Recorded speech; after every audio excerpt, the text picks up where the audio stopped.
que es imposible para el hombre es posible para Dios.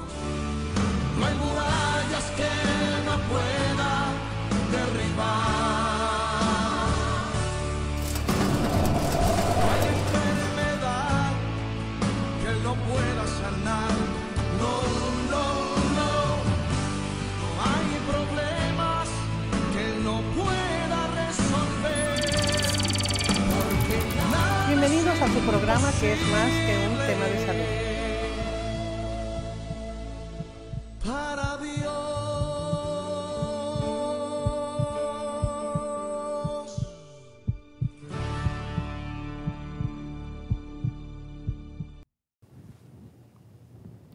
Este es su programa que es más que un tema de salud.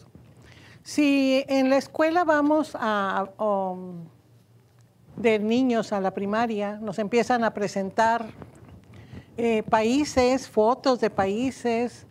En Londres con un reloj muy característico, con un puente muy bonito. Y empezamos a ver diferentes cosas que hacen que nosotros inmediatamente que veamos, por decir algo, la Torre Eiffel, pues sepamos que estamos hablando de Francia.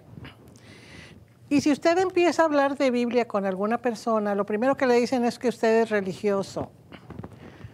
Lo que nos vienen a decir en la primaria, secundaria, preparatoria, es acerca de una teoría de Carlos Darwin que dijo que nosotros habíamos salido de una evolución, que habíamos sido primero primates, o sea, changos, y que fuimos evolucionando de tal manera con los miles de años para volvernos ahora lampiños, sin cola, no poder trepar a los árboles fácilmente, y entonces convertirnos en humano. Inclusive hay quien está buscando hasta el día de hoy el eslabón perdido, que dónde es, dónde pasa. El ADN del hombre y de los primates no tiene nada que ver, son totalmente diferentes porque una teoría es algo que se va a comprobar. Nunca se ha comprobado que haya evolución porque los mismos animales ahorita nacen, crecen, se reproducen y se mueren y nunca evolucionan. No hay ninguna evolución hasta la fecha. Sin embargo, las gentes que quieren creerse muy intelectuales aceptan varias teorías, el de una explosión totalmente absurda, porque de una explosión que es algo desordenado, no puede salir algo tan perfecto como el cuerpo humano, o de la evolución. Siguen creyendo que nuestros abuelos eran changos y realmente eso es algo aberrante, algo aberrante. Lo curioso es que jamás nos enseñan acerca de uno de los países más pequeños del mundo, si no es que es el más pequeño. Es una tercera parte del estado de Tamaulipas, si usted vive en México, en Tamaulipas, una tercera parte, realmente tan cerca que en tiempos bíblicos caminaban de una ciudad a otra. Y bueno, usted puede caminar a 20 kilómetros más o menos en unas 2 horas sin que vaya usted recio, entonces caminaban de una ciudad a otra. Israel es el país escogido por Dios para que de ahí venga toda la historia que nos marca la Biblia. Habla en los primeros capítulos de Génesis, empieza a hablar acerca de un paraíso, el Edén, donde puso a la primer pareja, Adán y Eva, para creación. Sabemos la historia, la sabemos, que el hermano mayor mata a Adán, lo mata por celos porque los dos ofrecieron ofrenda a Dios y Dios se complació con el de Adán y no se complació con el de Caín. ¿Sabe? Quizá a Caín le pesó estar dando su ofrenda, pero Dios sabe el corazón, lo conoce y entonces ahí debió ver con cuánta disposición nosotros le damos a Dios, aunque Él no necesite nada. La historia nos habla en el Génesis de los ríos Tigris y Éufrates, y hasta la fecha, cuando usted llega a la secundaria y empieza a ver ríos de otros países, ahí vemos que están en Irak, los ríos Tigris y Éufrates. Y la Biblia nos dice que el Edén está escondido a los ojos de los humanos, pero ahí se encuentra y un día va a ser descubierto. Israel es la niña de los ojos de Dios. Fíjese usted, se han acabado casi la población de Israel. Los han corrido, los han dispersado. Es un pueblo que ha sufrido mucho y hasta la fecha, el día de hoy mismo, están persiguiendo a los judíos de cualquier nacionalidad.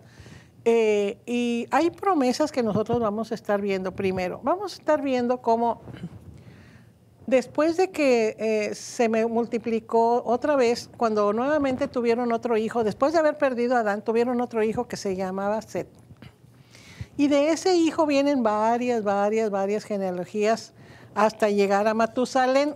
Matusalén es el hombre que ha vivido más años en toda la humanidad y fueron 967 años. En ese tiempo los hombres iban a vivir muchísimo tiempo, pero a causa del pecado el hombre, Dios le dijo que de cierto morirás y la muerte es la física. Pero recordemos, siempre lo estamos hablando acerca de que somos tripartitas. Somos espíritu, alma y cuerpo y solamente vemos el cuerpo. Entonces, tenemos que tener mucho cuidado con el alma y el espíritu. Así que nació un nieto de Matusalén llamado Noé. Y la palabra de Dios nos dice que él era justo ante los ojos de Dios. Tanto que le dijo, hazte una arca. Le dio los datos, cómo lo iba a hacer. Ya hiciste el arca, ahora vas a tomar 7 parejas de animales puros y una de impuros para que los subas al arca. Estuvieron 40 días, 40 noches con una lluvia que hizo un diluvio universal. Y mucha gente dice, ¿cómo crees que la tierra se tuvo si hay montañas tan altas como el Everest? Yo no sé si usted conozca una parte de Veracruz que se llama Tihuatlán. Y en Tihuatlán son unas montañas muy altas. Es un paseo, agua escondida. Ahí hay agua de mar, con conchas, caracoles, peces. Ese es uno de tantos que donde usted puede encontrar la consecuencia de aquel agua que tapó todo ser viviente en la tierra. Pero bueno, luego sigue, después de ellos vienen más hijos de Noé, ¿verdad? Sem, Cam y Jafet. Y de ellos salen una serie de hijos y genealogía y de herencia que tiene muchas. Uno de ellos es Nimrod, que fue un poderoso cazador y un hombre de gran preponderancia ante todos, pero muy desobediente al Señor. Y en ese tiempo que hicieron los hombres, todos tenían una sola lengua y todos hablaban y se entendían. Entonces se pusieron de acuerdo y hicieron la torre de Babel, la base de ladrillos, empezaron a hacerla y resulta que entonces Dios confundió sus lenguajes, unos hablaban de una forma y otros ya no se pudieron entender. Por eso, según cómo se entendían, se fueron dispersando a diferentes países. Cuando mismo Dios dice que cuando el hombre se pone de acuerdo, mucho cuidado, porque nosotros tenemos que ponernos de acuerdo para cosas buenas, no para malas.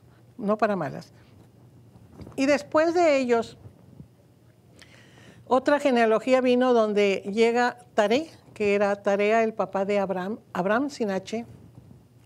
Ellos no eran judíos, ellos eran egipcios, eran de Ur de los Caldeos. Entonces, pero él era un hombre justo, él era un hombre riquísimo en ganado, en vacas, borregos, oro y plata.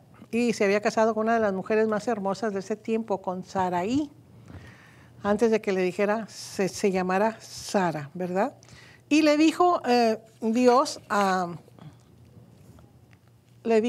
Abraham, dijo, vete de tu casa y de tu parentela a la tierra que yo te voy a dar. Todavía llega un momento en que le pregunta, bueno, ¿y cómo voy a saber qué tierra voy a heredar? Y le dice, ve todas las estrellas, sí, así será tu tierra y tu parentela, siendo que él era un hombre que no tenía hijos. Y le dice en el libro de Génesis 12, haré de ti una nación grande, te bendeciré y engrandeceré tu nombre y serás bendición. Bendeciré a los que te bendijeren, a los que te maldijeren, maldeciré. Y este es muy importante que tomemos en cuenta. Este verso, muy importante, Porque fíjese usted que hay naciones que hasta el día de hoy están sufriendo graves problemas económicos, de revolución, de rebeliones de las gentes, de pobreza. Fíjese usted, por ejemplo, cuando fueron dispersados los judíos y agarraron un barco, varios barcos, y llegaron a Argentina, Argentina les dijo que no podían llegar ahí, que se dieran la vuelta a donde ellos habían salido. Hasta la fecha, desde esa fecha, Argentina ha tenido grandes problemas, muertes de sus gobernantes, asesinatos, golpes de Estado y una gran depresión económica. Pero también vamos a seguir viendo, eso es muy importante. Génesis 12:3, bendeciré a los que te bendijeran y a los que te maldijeren, maldeciré. Y serán benditas en ti todas las familias de la tierra. Este es el versículo base de este programa. Fíjese usted que salió Abraham con su sobrino Lot. Tenían los dos muchísimas ovejas y mucha gente, sus tribus eran grandes. Llegó un momento en que se empezaron a pelear entre ellos, y entonces le dijo, Abraham dijo, mira, somos parientes, ¿por qué pelearnos? Esto es grandísimo. Tú mira y dime para dónde te quieres ir, a la derecha o a la izquierda. Si tú dices a la derecha, para allá me voy. Si tú dices a la izquierda, para allá me voy. Entonces Lot vio un lugar muy bonito, dijo, no, pues para acá. Y se fue para el rumbo de Sodoma y Gomorra, que sabemos perfectamente bien después cómo en ese capítulo de Sodoma y Gomorra, cómo Dios lo destruyó porque llegaron a tal, la maldad llega a los oídos del Señor, pensando la gente que no lo escucha, ¿verdad? Entonces le dice, se fue entonces a otro lugar, dice, moró en el encinar de Mamre, que está en Hebrón, y edificó ahí altar a Jehová. Hebrón queda en la parte más sureña de Israel y cerca del Golfo Pérsico. Y le preguntó entonces, ¿cómo voy a saber qué tierra voy a heredar? Y le dijo, mira, vamos a hacer un pacto de hombre con Dios. Y te voy a decir, desde el río de Egipto hasta el río Grande, que es el río Éufrates, todo eso va a ser tuyo. Y vas a conquistar a todas las tribus que están ahorita ahí, que son nombres muy parecidos, pero se llaman ceneos, ceneseos, admoneos, eteos, pereceos, refaitas, todos ellos. Entonces se vino, habiendo sabido que no tenía familia y su esposa era ya de 90 años, Dios le concedió tener un hijo, pero cuando uno quiere ayudarle a Dios, él quiso primeramente tener un hijo con una de sus siervas. Y tuvo a Ismael, que es el padre de los musulmanes, de los árabes. Entonces le quiso, siendo que tenía una promesa, le quiso ayudar. Dijo, pues entonces Dijo, no, te di una promesa y dentro de un año acunarás un hijo. Y Sara tuvo su hijo, que le llamó Isaac, porque dijo, me ha hecho reír. ¿Verdad? Él es padre de todas las naciones. Fíjese usted que después es una historia muy bonita acerca de Abraham, que tuvo solamente un hijo, que fue Isaac. Isaac tuvo 2 hijos, Esaú y Jacob. Jacob era tramposísimo. Y fíjese cómo Jacob quería ser más prominente que su hermano, y su hermano era cazador, él no le importaba nada. Y un día estaba guisando Jacob un plato de lentejas, dice perfectamente bien la Biblia, lentejas, y dice, le antojó porque él venía de casa, y le dijo, ¿me regalas? Dijo, no. ¿Regálame un plato? No. Dijo, no te lo doy si no me regalas tu primogenitura. Sí, la despreció, dijo, la primogenitura entre los judíos es muy importante, o sea, un primogénito recibe doble dote que los otros que no son primogénitos. Y tanto molestó a Dios ese acto que dijo, a Jacob amé, mas a Esaú aborrecí. Y viene la historia donde Jacob después tiene a sus 12 hijos y piensa darle la primogenitura, aunque es el penúltimo de sus hijos, a José. José era algo muy especial para su padre. Uno de los últimos hijos de él, hijos de una de las mujeres que más amó, que era Raquel. Y la historia lo conocemos como José, el que fue vendido a Egipto. José, el que siempre tuvo una gran gracia delante de Faraón, como el que le dijo que leyó el significado de los sueños, le describió qué era lo que iba a pasar. Lo pusieron en lugar de preeminencia, siendo gobernador de todo Egipto, y le dijo a Faraón: solamente este trono está sobre ti.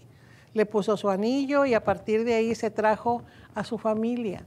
Eran como 50 personas las que se vinieron y resulta que ya había dicho que iban a estar de esclavos en otras tierras extrañas. Ya Dios lo había dicho, entonces estuvieron un poquito más de 400 años en Egipto. Pero sale entre ellos Moisés, que los saca de Egipto, atraviesan el Mar Rojo y vienen a la tierra donde dijo Dios que iba a fluir leche y miel. Es un significado de algo, una tierra muy buena. Y cuando vienen van a caminar, atravesando el Mar Rojo, 40 días para llegar al lugar. ¿Pero sabe cuántos años estuvieron? 40. Se pelearon con Moisés, le reclamaron que porque los había sacado de Egipto, le reclamaron que querían carne y no querían maná porque Dios les hacía llover unas hojuelas dulces del cielo y que tenían que recoger nada más lo que iban a comer ese día, porque si agarraban de más se engusanaba, se echaba a perder.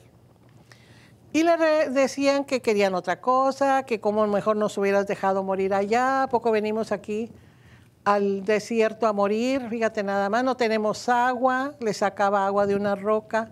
Y es una historia preciosa que yo recomiendo que usted pueda leer en los libros de Génesis. Ya también en algunas librerías venden algunos libros, algunas películas donde están algunas muy apegadas, bastante apegadas a lo que dice Génesis. Así que salieron, llegaron a la tierra donde deberían estar y fueron a dar, después de 40 años, cuando Josué es el único que pasó. Caleb y Josué fueron los que quedaron en gracia delante de los ojos de Dios, porque todos los demás no pudieron pasar. Y le dijo a Moisés: te voy a permitir que veas la tierra, mas no vas a entrar. A pesar de que le había dado los 10 mandamientos, a pesar de que había sido el líder de todo esos miles de judíos, no entró. Entonces, después con el tiempo llegó el rey David y su hijo Salomón para construir el templo de ellos. Resulta que Dios no permitió que David lo construyera porque dijo: has derramado mucha sangre, no quiero que tus manos construyan eso. Y su hijo Salomón es el que lo hizo. Entonces, tras la muerte de Salomón, los judíos entraron en una etapa de decadencia. Y no solo eso, sino que fueron invadidos por los babilónicos a cargo del rey Nabucodonosor, que destruyó el templo, el primer templo hecho por Salomón, y se llevó cautivos a miles de esclavos jóvenes, entre ellos Daniel y sus amigos, los que salen en el libro de Daniel, que llegan a ese lugar y les cambia el nombre, hasta le ponen los nombres de babilónicos, a Sadrach, Mesach y Abednego. Entonces ellos no se llamaban así, sin embargo les cambiaron sus nombres. Cuando conquistaron otras gentes los babilónicos, el rey Ciro Persa el Grande permitió a los judíos regresar a su tierra. Las 12 tribus ya estaban dispersas, ya no sabían quién era de Zabulón, no sabían cuántos eran los benjaminitas, cuántos eran los de Judá. Entonces se hicieron nada más 2 tribus, la de Judá y los benjaminitas. Todavía después el general romano Tito, que iba a ser futuro emperador de Roma, volvió a derrumbar el segundo templo de Jerusalén y nada más queda hasta la fecha de hoy la pared del templo, que es donde van los judíos y van ahí a rezar, a orar todos los días, meten papelitos diciéndole que venga el Mesías, porque ellos a la fecha no reciben a Cristo como su Salvador. Durante la segunda mitad del siglo XIX, con la proclamación del Estado de Israel en mayo de 1948, inmediatamente que hoy les dijeron: ya vas a ser vas a ser tú un Estado, Israel. Y pusieron su bandera. Pues al día siguiente les hicieron guerra. Y ese Estado era tan nuevo que no tenía nada para poder pelear con los demás. O sea, no podía. Entonces, ellos habían sido dispersados casi a todos los demás países, y algunos los habían acogido bastante bien. Se fueron a Holanda, se fueron a Alemania, se fueron a muchos, a Polonia, hay muchos judíos polacos. Y entonces, en ese estado de Israel, la situación está de que la parte más baja de ese país corresponde a la Franja de Gaza. Y la han peleado los palestinos y la han peleado bastante para que ese sea su lugar. Haga de cuenta que usted en su casa tiene un patio grande y ahí le permite que unos vecinos que no tienen nada vivan. Y los vecinos le empiezan a tirar a usted piedras y le están rompiendo los vidrios y le están echando basura y le están echando cosas y usted tiene que aguantarlos. Y en el momento en que usted dice que se vayan, que se salgan, todo el mundo, hasta la Organización de las Naciones Unidas, dicen, pobres, ellos son de Palestina, ellos son de ahí. Entonces, ellos llegaron mucho después y se fija cómo vienen todos los que hemos estado viendo desde Abraham, después David, Salomón, y todos ellos han estado ahí. O sea, realmente Israel es de los israelitas, no de los palestinos. Sin embargo, la Franja de Gaza fue un decreto británico porque hasta los británicos los conquistaron para que ahí se quedaran los palestinos. Y fíjese usted que en 1967 hubo una guerra muy importante. Esa guerra era la guerra de los 6 días. Este conflicto comenzó porque el agua que baja de las alturas del Golán pertenecía a Siria y a Damasco.